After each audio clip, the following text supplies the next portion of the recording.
quoi votre truc ? Spécial vacances. C'est quoi votre truc spécial vacances au château de Chillon ce matin, plongé dans une expérience inoubliable en découvrant le site culturel millénaire qui abrite le majestueux château de Chillon. Un voyage au cœur de l'histoire vous y attend. C'est le bon plan de Hugo Lopez ce matin. Bonjour Hugo, ça va ce matin ? Ça va bien et toi ? Oui, et puis bonjour à Joël Demeaux qui est médiateur culturel pour le château de Chillon. Bonjour et bienvenue.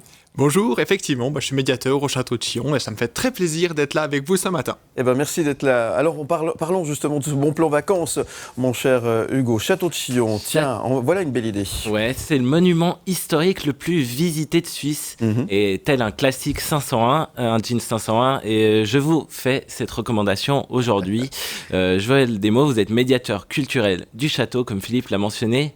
Philippe, tu savais bien évidemment que le château a une forme oblongue, ça veut dire qu'il est plus long que large. Ouais. L'édifice, il mesure 110 mètres de long pour 50 mètres de large. Et ton endroit préféré, le donjon, culmine à 25 mètres. Comment tu sais que c'est mon endroit préféré ? Mais je sais, je connais tout. Et pour les vacances, le château, il propose des ateliers d'automne. Un de ces ateliers s'appelle En Piste. Pourriez-vous nous en dire plus, Joël ? Mais avec plaisir, en fait, l'atelier En Piste, c'est rien d'autre qu'un atelier de danse médiévale. On va proposer aux enfants d'utiliser le geste, et les parents aussi, finalement, il n'y a pas de raison de limiter aux enfants, par le geste de revenir 500 ans en arrière, au 15e siècle.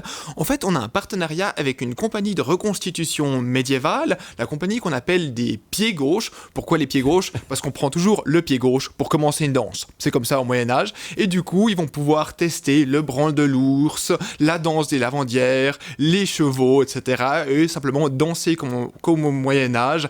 Enfin, c'est ma préférée, j'adore la danse de l'ours. Au bout d'un moment, vous imitez un ours qui allait chercher un pot de miel au centre. C'est absolument fabuleux et du coup, c'est l'occasion de découvrir finalement le château d'une manière un petit peu originale. Il y a 2 dates pour ces ateliers, le 17 aujourd'hui et le 24, c'est de 10h à midi, c'est bien ça ? C'est exactement ça, aujourd'hui à 10h à midi et samedi la semaine prochaine, mardi prochain de 10h à midi également. Donc c'est pour les enfants de 8 à 14 ans, à savoir le prix des ateliers sont de 17 francs et en bonus, l'entrée est offerte aux 2 accompagnants.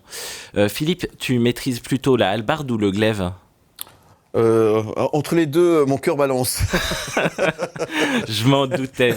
Perso, moi, j'aime bien le fléau d'armes, mais je le maîtrise pas totalement encore. Joël, durant les vacances, vous proposez également un 2e atelier du nom « Tout à passer, à imaginer ». Qu'en est-il ? En fait, pour cette session, on va dire, basse saison, on a une exposition temporaire. C'est Léa Lynn, une artiste vaudoise, qui a fait justement une exposition temporaire en s'inspirant du Moyen-Âge pour faire des œuvres, on va dire, contemporaines. Et du coup, c'est elle-même qui viendra au château proposer aux enfants de travailler avec de la feuille d'or, qui est sa technique fétiche. Donc, ils vont pouvoir, en 2 heures, réaliser un petit marque-page. Ça ne sera pas les mardis, mais ce sera les jeudis, également de 10h à midi. Et ils vont pouvoir aussi découvrir le château, découvrir les heures. C'est un très bon plan à aller comme... Sympa. Ah, c'est très très sympa. Super idée. En plus, elle est très très sympa, Léa. Donc là, c'est le 19 et le 26 octobre. C'est pour des enfants de 8 à 12 ans cette fois-ci. Exactement. Joël, il y a aussi la visite classique toute l'année du château. Est-ce qu'il y a un lieu que vous préférez dans ce château et pourquoi ? Alors moi, j'adore tout le château. Alors, ça va être un petit peu difficile. Je mets 3 heures si je fais visiter le château à des amis. Alors, si je dois choisir un endroit, ce sera ce qu'on appelle les souterrains, la partie qui est vraiment sur l'île même. Parce que là-dedans, dans ces souterrains, c'est dépôts, c'est prisons. En fait, j'ai 1001 histoires à raconter, que ce soit la façon de boire du vin, la façon dont les prisonniers étaient traités. Et si on sait bien regarder, il y a même un petit graffiti d'une chasse réalisé par des véritables prisonniers du XIVe siècle. C'est quelque chose d'extrêmement rare à voir et du coup je peux la montrer mais seulement aux visiteurs qui viennent faire avec moi. Philippe, tu connais bien le château ? Je le trouve magnifique, je sais le connaître bien. J'ai eu l'occasion de le visiter, je pense, une fois, mais c'est toujours passionnant et ça a l'air d'être très, très intéressant d'avoir un guide comme notre invité ce matin pour pouvoir visiter des endroits peut-être qu'on a peut-être pas bien regardé, pas bien vu, pas bien observé. Effectivement, ouais. Joël, pour quelles raisons nos auditeurs doivent-ils se rendre au château de Chillon ?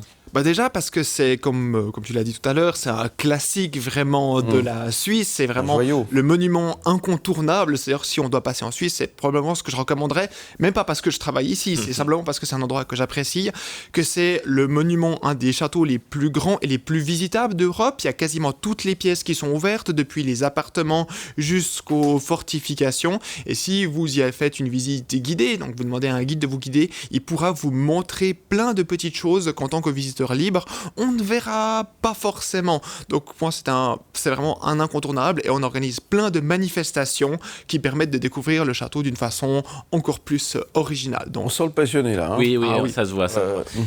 Des infos pratiques pour vous y rendre en voiture, autoroute A9 sortie Montreux ou Villeneuve. Vous pouvez également vous y rendre en transport en commun, voire même en bateau si le cœur vous en dit. Les horaires de visite pour le mois d'octobre, c'est 9h30, 18h et à partir de novembre, ça sera 10h, 17h. Les tarifs, 13 francs pour les adultes, 7 francs pour les enfants.